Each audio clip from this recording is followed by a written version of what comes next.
À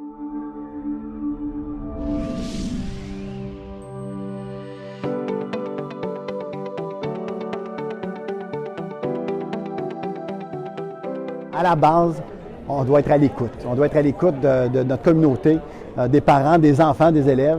On doit être à l'écoute de nos partenaires parce que c'est sûr que le conseil scolaire peut offrir beaucoup, mais on peut en offrir davantage à notre clientèle, à nos élèves, à nos familles par le biais des partenaires.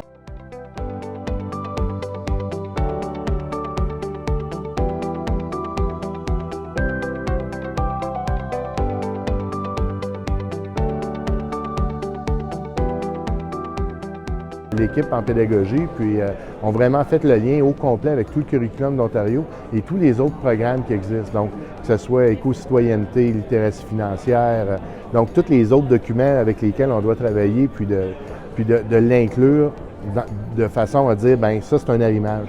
Donc tous ces contenus-là, tous ces documents-là sont contenus dans la façon de faire d'école communautaire citoyenne. L'enseignant ne sent pas que c'est de l'ajout. C'est vraiment de couvrir le curriculum et de couvrir les programmes, en même temps de desservir la communauté. Puis c'est vraiment aussi d'aller chercher les joueurs clés dans la communauté, puis les gens en veulent.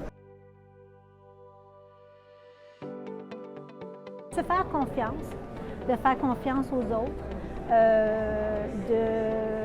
de s'ouvrir à la possibilité. Pour moi, ça revient tout à la possibilité, d'ouvrir à la possibilité qu'on peut avoir des collaborations.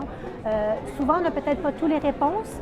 On n'a pas besoin de savoir exactement à quoi on va arriver, mais d'abord qu'on a une bonne indication, puis on a un bon parcours, puis on se lance. On débute, puis on va voir où ça nous mène. La façon de se préparer, c'est de vraiment avoir des objectifs précis, de s'assurer que tout le monde est au courant. La communication de nos jours, c'est tellement important, donc de bien communiquer l'information, de s'assurer qu'on a les bons joueurs autour de la table aussi. Et on veut démontrer que cet impact-là qui est important au niveau de la communauté, que c'est quelque chose qui est concret. Maintenant, nos jeunes même voir la différence. Quand on dit faire une différence, ils veulent voir le concret de ce qui est fait.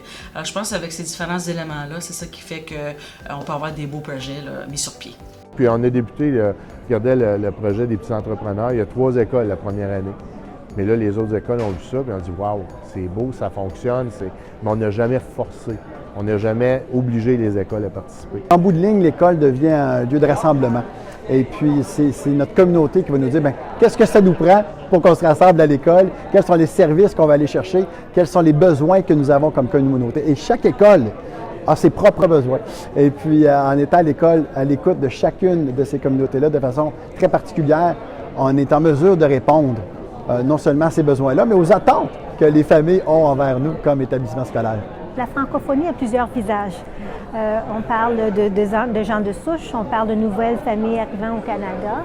Alors pour moi, c'est vraiment de s'assurer qu'on est à l'écoute, qu'on est capable d'adapter nos programmes et services pour, en bout de ligne, satisfaire aux besoins de ces différentes communautés-là. Ce qui reste à faire, c'est de continuer à en faire la promotion à partir des exemples de réussite.